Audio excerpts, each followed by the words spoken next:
उत्तर प्रदेश के इन सभी मेधावी छात्र छात्राओं का, जिन्होंने अपने परिश्रम से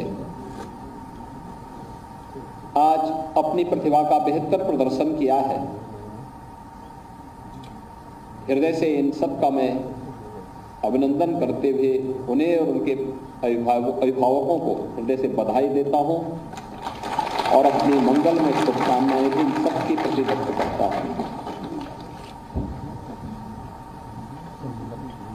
आज हम लोग इन सभी मेधावी छात्र छात्राओं के साथ साथ इनको गढ़ने वाले, इनको बनाने वाले, इनको गाइड करने वाले इनके शिक्षकों का भी सम्मान कर रहे हैं, उनके प्रधानाचार्यों को भी सम्मान कर रहे हैं। और सचमुच एक गुरु के लिए इससे बड़ी सफलता और इससे बड़ी प्रसन्नता का विषय और क्या हो सकता है कि इन्होंने जिसे गाइड किया उसने मेरिट के माध्यम से देश में, प्रदेश में, जनपद में अपना उच्च स्थान प्राप्त करके न केवल उन्हें बल्कि उनकी संस्था को, उनके जनपद को, उनके प्रदेश को गौरवान्वित किया है। इसलिए मैं उन सब का भी हृदय से अभिनंदन करता हूं, उन सब के प्रति भी अपनी शुभकामनाएं देता हूं। मुझे बताते हुए प्रसन्नता है कि स्कूली शिक्षा में बेसिक और माध्यमिक दोनों विभागों के माध्यम से जो कार्य आज प्रारंभ हो रहे हैं, यह शिक्षा क्षेत्र में प्रधानमंत्री मोदी जी के विजन को जमीनी धरातल पर उतारने का एक अभिनव प्रयास है और उसी श्रृंखला का हिस्सा है आज यहाँ पर जो चल रहे मेधावी छात्रों के सम्मान के साथ ही प्रदेश के सभी 75 जनपदों में भी इस प्रकार के सम्मान के कार्यक्रम आयोजित हो रहे हैं।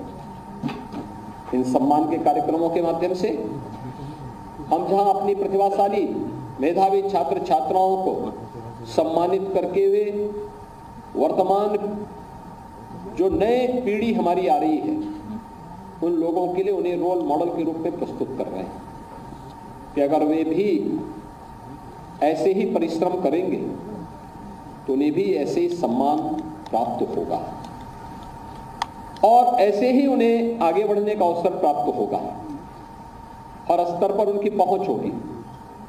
जीवन में किसी भी फील्ड में जाना हो, कहीं भी जाना हो, याद रखना परिश्रम का कोई विकल्प नहीं हो सकता है, कोई विकल्प नहीं हो सकता। जीवन में शॉर्टकट का रास्ता अपनाने वाला व्यक्ति कभी भी अपनी मंजिल को प्राप्त नहीं कर सकता है। तात्कालिक रूप से भले उसको सफलता मिल जाए, लंबे समय तक नहीं प्राप्त कर सकता। इसलिए परिश्रम, जीवन में जितना कठिन परिश्रम कर सकते हैं आज उसका परिणाम आपके सामने आएगा। और जिन छात्रों ने कठिन परिश्रम किया, मेरिट में उनका नाम आया, चाहे देश में, प्रदेश में या फिर जनपद में, ये आपको एक नई मंजिल की ओर पहुंचाने के लिए प्रेरित करती है। सफलता हमें आगे बढ़ने के लिए प्रेरित करती है, लगातार आगे बढ़ने के लिए प्रेरित करती है। सफलता हमें ये नहीं बताती है कि हमने मंजिल पा ली है, सफलता ये बताती है कि हमारी दिशा सही है, हम सही मार्ग पर चल रहे हैं। हमें भ्रम में नहीं पड़ना है, दिशा भ्रम नहीं होना है। हमें तो ये मान के चलना है कि हम जिस मार्ग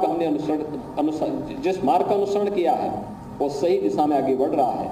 और ये सफलता इस बात को हमें प्रमाणित करने के लिए रेखांकित करती है। आज के इस अवसर पर मुझे बताते हुए प्रसन्नता है कि उत्तर प्रदेश माध्यमिक शिक्षा, उत्तर प्रदेश माध्यमिक संस्कृत शिक्षा परिषद, council for the Indian school certificate examination नई दिल्ली और केंद्रीय माध्यमिक शिक्षा बोर्ड नई दिल्ली, इनसे जुड़े हुए जो यहाँ पर आज छात्र छात्राओं को सम्मानित किया जा रहा है हाई स्कूल और इंटरमीडिएट में, इनमें कुल छात्रों की संख्या, छात्र छात्राओं की संख्या 170 है, जिनमें छात्र 58 हैं और छात्राएं 112 हैं। मुझे आश्चर्य होता है, मैं बहुत बार देखता हूँ कि अभिभावक छात्रों पे ज्यादा ध्यान देते हैं, छात्राओं की तरफ कम ध्यान देते हैं, यानी बेटे की तरफ ज्यादा ध्यान देते हैं, बेटी की तरफ नहीं देते हैं। लेकिन सफलता बताती है कि बेटी ने ज्यादा लंबी छलांग मारी है और बेटी को ज्यादा ध्यान दिया जाने की आवश्यकता है, उसको ज्यादा प्रोत्साहित किए जाने की आवश्यकता है। देखो, मेरिट में 112 छात्राएं आई हैं और छात्र मात्र 58 आए हैं। इसका मतलब भेदभाव आपका बेकार गया। इसका मतलब आपको बेटा और बेटी के बीच में भेद नहीं करना चाहिए। अगर किसी अभिभावक ने किया है तो गलत किया है, जाने अनजाने में किया है तो भी गलत किया है। और इसलिए बेटा और बेटी के बीच में कोई भेद आगे से न करें, बल्कि दोनों को समान रूप से प्रोत्साहित करिए। वे आपका भी नाम करेंगी, प्रदेश का भी करेंगी, अपनी संस्था का भी नाम करेंगे। और मैं सचमुच इन सभी बेटियों को, जिन्होंने 112 बेटियां ऐसी हैं जिन्होंने प्रदेश और देश की मेरिट में अपना स्थान बनाया है, मैं सबसे पहले उनको हृदय से बधाई देता हूं और उनके अभिभावकों को भी हृदय से उनका अभिनंदन करता हूं कि उन्होंने बेटी को पढ़ाने का काम किया। आज वह बेटी नाम कर रही है। और ऐसे ही हमारे 68 छात्र हैं, 58 छात्र हैं जिन्होंने मेरिट की सूची में अपना स्थान बनाया है। कठिन मेहनत की, परिश्रम की। ये सभी चारों बोर्ड का है, माध्यमिक शिक्षा बोर्ड का भी है, संस्कृत बोर्ड का भी है, सीबीएसई का भी है और आईसीएसई का भी है। इसमें उत्तर प्रदेश में हाई स्कूल में उत्तर प्रदेश माध्यमिक शिक्षा परिषद की जो प्रयागराज की हाई स्कूल की परीक्षा हुई थी, इसमें 17 छात्र प्रदेश की मेरिट सूची में आए थे, जिसमें 4 छात्र हैं और 13 छात्राएं हैं। देखिए, आपकी आंखों को खोलने वाला है सब। और इंटरमीडिएट की मेरिट सूची में 14 कुल 36 छात्र छात्राएं थी, जिनमें 14 छात्र हैं और 22 छात्राएं हैं। उत्तर प्रदेश माध्यमिक संस्कृत शिक्षा परिषद की हाई स्कूल की परीक्षा में जो पूर्व मध्यमा द्वितीय वर्ष के रूप में कही जाती है, इसमें 11 छात्र छात्राएं थी, जिसमें 2 छात्र मेरिट सूची में आए हैं, 9 छात्राएं मेरिट सूची में आई हैं।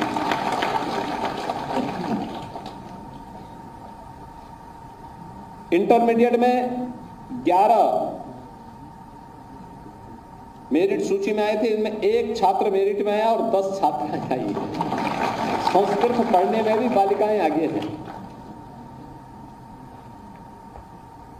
सीबीएसई में जो मेरिट सूची सामने आई है, उसमें प्रदेश के 26 ऐसे छात्र छात्राएं हैं, जिनमें 11 छात्र हैं, 15 छात्राएं हैं और 10+2 में छात्राएं हैं। आईसीएसई में 30 छात्र छात्राओं में से 18 छात्र और 12 छात्राएं हैं। इसमें छात्राएं थोड़ा पीछे हैं, लेकिन 10+2 में 17 में से 5 छात्र हैं और 12 छात्राएं हैं। मैं सचमुच इन जो परिणाम आए हैं, इस परिणाम के लिए उन सभी अभिभावकों का, उन सभी शिक्षकों का हृदय से अभिनंदन करता हूं और सभी छात्र छात्राओं को अपनी बधाई देते हुए अपनी शुभकामनाएं भी देता हूं। इनमें इन सभी को जो मैंने अभी बताया है, जो 170 छात्र छात्राएं यहां पर मेरिट में पहली 10 मेरिट में आए हैं, उनको हम लोग आज यहां पर एक सर्टिफिकेट दे रहे हैं, एक टैबलेट दे रहे हैं और 1 लाख रुपए नकद उनको उपलब्ध करवाने का कार्य राज्य सरकार कर रही है।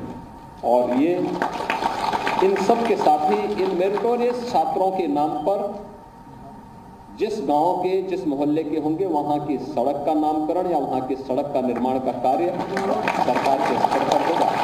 यह भी सरकार के द्वारा यहाँ पर किया जाएगा और उन लोगों के इन्हीं के द्वारा उसका शिलान्यास कराया जाना चाहिए, स्थानीय विधायक और स्थानीय सांसद के साथ मिलकर।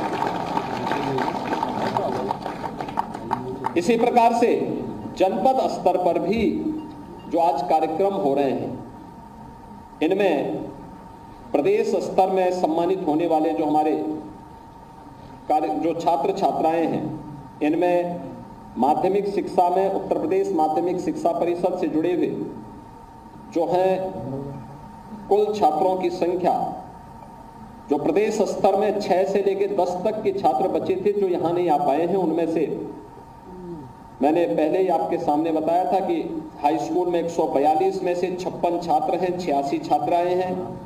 इंटरमीडिएट में 363 छात्र छात्राओं में 137 छात्र और 226 छात्राएं हैं। कुल 505 में से 193 छात्र और 312 छात्र छात्राएं हैं जिन्हें जनपद स्तर पर 1 लाख रुपए नगद, टैबलेट, प्रशस्ति पत्र और मेडल उपलब्ध कराए जा रहे हैं।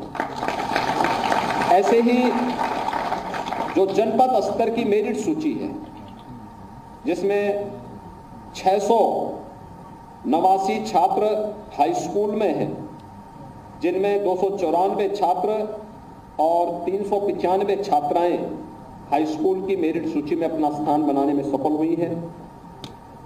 इंटरमीडिएट में 496 में से 227 छात्र और 269 छात्राएं अपना स्थान बनाई हैं। इन्हें 21,000 रुपये नगद, टैबलेट, प्रशस्ति पत्र और मेडल आज राज्य सरकार प्रदान कर रही है।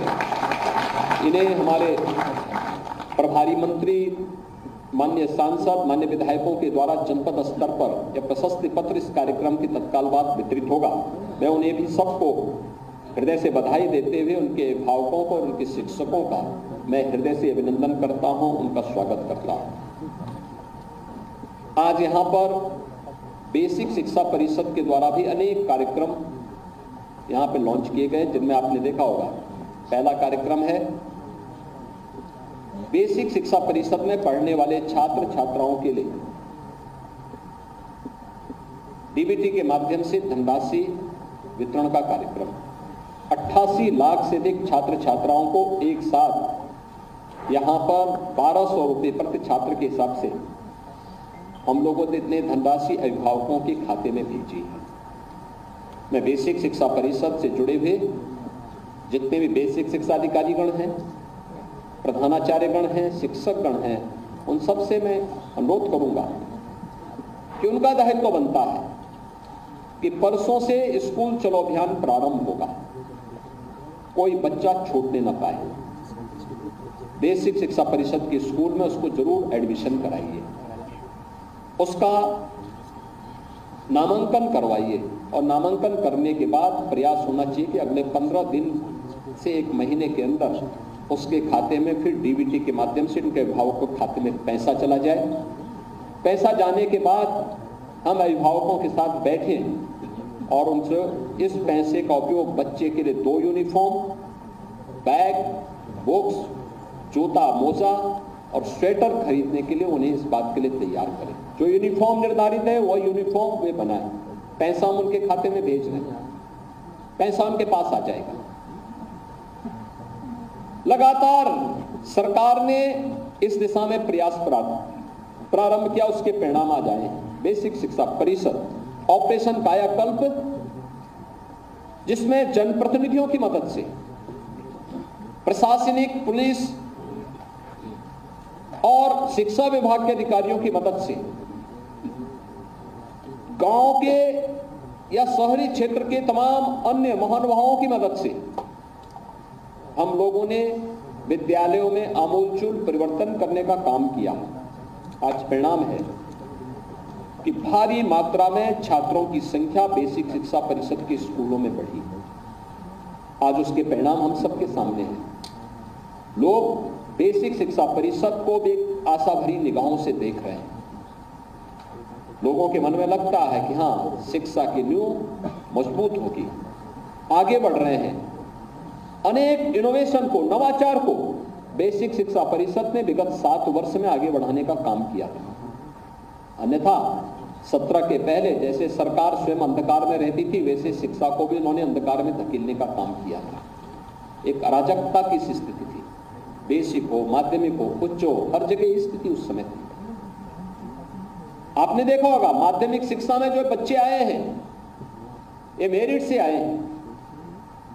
12 दिन के अंदर सुष्टापूर्ण तरीके से नकल विहीन परीक्षा प्रदेश में संपन्न हुई। अगले 14 दिन के अंदर परिणाम भी आ गया। यह है कार्य करने का तरीका। नहीं तो पहले 3 महीने परीक्षा होती थी, 3 महीने परिणाम आने में लगते थे, 3 महीने एडमिशन में लगते थे, शेष 3 महीने पर्व और त्योहारों में व्यतीत हो जाते, साल निकल जाता था। लेकिन अब 1 महीने के अंदर परीक्षा भी होगी तो परिणाम भी उसी 1 महीने के अंदर आना है। शेष समय बच्चे के पास अपनी तैयारियों के लिए, स्कूल जाने के लिए, कॉलेज जाने के लिए, नए एडमिशन लेने के लिए, सरकार के द्वारा चलाए जा रहे अनेक कार्यक्रमों में सहभागी बनने के लिए, और आज इसकी शुरुआत हो रही है। मैं सभी से कहूंगा, ये हमारी जिम्मेदारी बनती है। कोई छात्र स्कूल जाने से वंचित न रहने पाए, ये हमारी जिम्मेदारी बनती है, और हम अपनी इस जिम्मेदारी को निर्वहन करें। ये देश की सबसे बड़ी सेवा है, सबसे बड़ी सेवा है। श्रीमद् भगवद गीता में तो किसी को शिक्षित करना सबसे पवित्र कार्य माना गया है, सबसे पवित्र माना गया है। और उस पवित्र कार्य के साथ आप जुड़े हुए हैं। आपका आचरण एक शासकीय कर्मचारी की तरह नहीं, बल्कि समाज के एक मार्गदर्शक के रूप में, एक शिक्षक की भूमिका होनी चाहिए। और वो अपने आप को इसी रूप में अगर प्रस्तुत करेगा तो समाज का भी सम्मान प्राप्त करेगा, और आने वाली पीढ़ी एक लंबे समय तक उनके कार्यों को अपनी स्मृति में बना करके उन्हें सम्मान देती रहेगी। और उस दिशा में हमें प्रयास करना, बेहतर प्रयास करना है, अपने आप को स्थापित करना है। और आज ये धनराशि उन बच्चों के खाते में भेजी गई, उन अभिभावकों के खाते में भेजी गई। वे तत्काल बच्चों के लिए यूनिफॉर्म बनाए, जूता मोजा ले, नंगा पैर कोई बच्चा नहीं आना चाहिए। स्कूलों की स्थिति ऑपरेशन कायाकल्प में काफी अच्छी हुई। ऑपरेशन कायाकल्प के अगले चरण के कार्यक्रम को लेकर के भी हम लोगों ने नए कदम बेसिक शिक्षा परिषद ने बनाए, जिसमें पीएम श्री स्कूल के रूप में आज उनका आधुनिक स्वरूप भी हम सबको देखने को मिल रहा है। स्कूली शिक्षा का मॉडल क्या हो सकता है? हमने 18 कमिश्नरी में 18 अटल आवासीय विद्यालय बनाए हैं। अटल आवासीय विद्यालय, मैं चाहूंगा एक बार वहां के पठन पाठन के माहौल को, वहां की कार्य पद्धति को, वहां पर चल रही गतिविधियों को बेसिक और माध्यमिक शिक्षा परिषद से जुड़े हुए हमारे प्रधानाचार्यों को जरूर विजिट करना चाहिए। ये सभी बच्चे कौन हैं? वहां अध्ययन करने वाले बच्चे निर्माण श्रमिकों के बच्चे हैं या निराश्रित बच्चे हैं, और सरकार उन्हें वहां पर आज पढ़ाने का काम कर रही है। अगर यह कार्य वहां हो रहा है, 18 जगह हम कर रहे हैं, तो ऐसे 57 नए कंपोजिट सीएम कंपोजिट स्कूल हम लोग प्रदेश के अन्य जनपदों में भी बनाने की तैयारी कर चुके हैं। उसके लिए धनराशि हमने पहले ही उपलब्ध करवा दी है बेसिक शिक्षा परिषद। लेकिन ये डे स्कूल होंगे, दिन में चलेंगे, बच्चे अपने घर से आएंगे, दिन में वहीं पे चलेंगे, और एक मॉडल होगा शिक्षा का।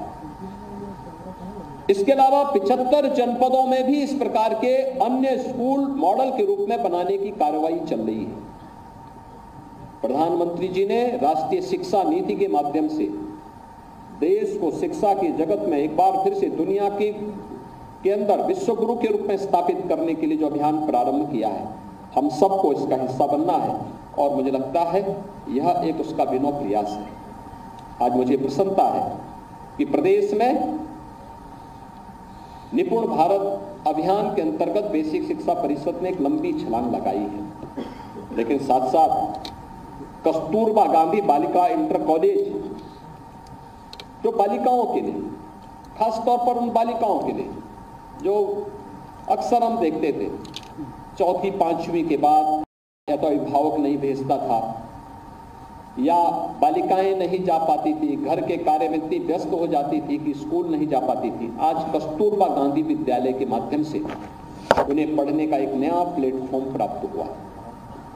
जो पहले 8वीं तक चलती थी, अब उनको इंटरमीडिएट तक ले जाने की कार्रवाई को आगे बढ़ाया है। और मुझे प्रसन्नता है कि इस दिशा में कस्तूरबा गांधी आवासीय विद्यालय जो कक्षा 9 से कक्षा 12 तक जिनको अपग्रेड किया गया है, 136 का आज लोकार्पण का कार्य भी यहाँ पे संपन्न हुआ है यहाँ पर। और अभी 165 यानी 136 का हम पहले कर चुके थे, 165 का आज हमने लोकार्पण का कार्यक्रम यहाँ पे संपन्न किया है। यहाँ पर अध्ययनरत जितनी छात्र छात्राएं हैं, इन सभी छात्राओं को और उनके अभिभावकों को मैं हृदय से बधाई देता हूँ। 11 जनपदों में डायट में अतिरिक्त कक्ष, ऑडिटोरियम और टॉयलेट ब्लॉक के निर्माण का भी आज शिलान्यास का कार्यक्रम हुआ है, जिनमें बागपत, बदायूं, इटावा, सुल्तानपुर, फर्रुखाबाद, गोंडा, हापुड़, जालौन, मऊ, रामपुर और शाहजहांपुर है। यहाँ पर इसके लिए भी प्रत्येक के लिए कार्य प्रारंभ हुआ है। शैक्षिक शोध संकलन का जो शोध संगम है, इसका यहाँ पे अभी विमोचन हुआ है और मैं चाहूँगा एक केवल विमोचन हो, हर स्कूल में इसकी प्रतियां जाए, प्रधानाचार्य भी पढ़ें, वहाँ के शिक्षक भी देखें कि शिक्षा क्षेत्र में उत्तर प्रदेश के अंदर इनोवेशन की स्थिति क्या है, कहाँ पे कार्य हो रहा है, उसको देखें। एनसीईआरटी ने के पाठ्यक्रम को हम लोगों ने क्षणबद्ध तरीके से लागू करने की कार्रवाई की है और एससीईआरटी में हम एनसीईआरटी को जोड़ करके यहाँ के शिक्षा के मॉडल को बेहतर बना सके, उस दिशा में हमें आगे बढ़ने की आवश्यकता। उस कार्य हमारा निरंतर आगे चल रहा है। यहाँ पर हम लोगों ने साथ साथ बेसिक शिक्षा विभाग ने एक टोल फ्री नंबर भी जारी किया है। टोल फ्री नंबर आपने देखा होगा कि इस क्षेत्र में टैबलेट भी सभी स्कूलों में उपलब्ध करवाए गए हैं। विद्यालय की एक एक गतिविधि की जानकारी वहां से आप सीधे अपलोड कर सकते हैं। शिक्षा के क्षेत्र में जितना भी हम कुछ कर सकेंगे और जो कहा भी गया है कि जितना हम निवेश करेंगे शिक्षा के क्षेत्र में, उसके बेहतर परिणाम हमें वर्तमान में भी और भावी जीवन में भी देखने को प्राप्त होंगे। और मैं आप सबसे यही कहूँगा, शिक्षा के क्षेत्र में बहुत कुछ किए जाने की आवश्यकता है। माध्यमिक शिक्षा ने भी काफ़ी इसमें प्रयास प्रारंभ किया है, चाहे वह नकल विहीन परीक्षा हो, मेरिटोरियस छात्रों के सम्मान का कार्यक्रम हो, प्रोजेक्ट अलंकार के माध्यम से गवर्नमेंट जितने भी हमारे कॉलेजेस थे, इंटर कॉलेजेस थे, कितने जर्जर स्थिति में थे, आज उनके नए भवन बन रहे हैं। जितने भी एडेड कॉलेजेस के भवन थे, उनके पुनरुद्धार का कार्य भी हो रहा है, बड़े पैमाने पे हो रहा है। शिक्षकों की भर्ती हो रही है, नए नए शिक्षक आ रहे हैं, भर्ती की प्रक्रिया नहीं हो रही है तो ये भी छूट दी गई है कि जब तक नया शिक्षक आता है तब तक एक फिक्स निश्चित मानदेय पर रिटायर्ड शिक्षक को या किसी योग्य छात्र को वहां पर, किसी योग्य अभ्यर्थी को वहां पर पढ़ाने का अवसर प्राप्त होना चाहिए, लेकिन छात्र शिक्षा से वंचित नहीं होना चाहिए, जिससे एक अच्छी व्यवस्था हम वहां पे दे सके। और इस पर निरंतर कार्य हो रहा है शिक्षा के क्षेत्र में। इसलिए जितना भी आप कर सकते हैं, परिश्रम किए जाने की आवश्यकता है। जितना आप कर सकते हैं, मुझे लगता है वह कम होगा और वह आपके लिए आने वाले समय के लिए आपको इस फील्ड में आपने चयन किया है, कोई शिक्षक के रूप में, कोई प्रधानाचार्य के रूप में, कोई शिक्षा अधिकारी के रूप में, इस फील्ड में जितने भी ऐसे छात्र जितने भी ऐसे लोग हैं जिन लोगों ने अपने कैरियर को इस फील्ड में बनाने का काम किया है, उनसे मैं कहूँगा बहुत कुछ करना है। उत्तर प्रदेश देश का शिक्षा का केंद्र बिंदु कभी हुआ करता था, फिर से देश के अंदर इसको आगे बढ़ाना ही है, लेकिन भारत को शिक्षा के क्षेत्र में विश्व गुरु के रूप में स्थापित करने की प्रधानमंत्री जी के विजन को आगे बढ़ाने का काम हम सब मिलकर के करेंगे। इस विश्वास के साथ आज के इस समारोह में जिन छात्र छात्राओं को यहाँ सम्मानित किया गया है या भी किया जाएगा, उन सबको, उनके अभिभावकों को मैं हृदय से बधाई देता हूँ, उनका मैं अभिनंदन करता हूँ, उनके प्रति मैं अपनी शुभकामनाएं देता हूँ। और आगे भी पूरी सुचितापूर्ण तरीके से नकल विहीन परीक्षा हो, प्रॉपर क्लास चले, हमारे विद्यालय इनोवेशन के और रिसर्च के नए सेंटर के रूप में स्थापित हो, हमारे छात्र छात्राओं के अंदर कठिन से कठिन चुनौती से जूझने का एक जज्बा हो, इसके लिए हम अपने आप को तैयार कर सकेंगे। इस विश्वास के साथ आप सबके प्रति मैं अपनी मंगल में शुभकामनाएं देता हूं। धन्यवाद। जय हिंद। बहुत बहुत धन्यवाद माननीय, आपके प्रेरणादायी उद्बोधन के लिए। हम आपको बताना चाहेंगे कि आज यहाँ पर मेधावी छात्र छात्राओं के तो लखनऊ से तस्वीरें इस वक्त हम आपको दिखा रहे हैं सीएम योगी की।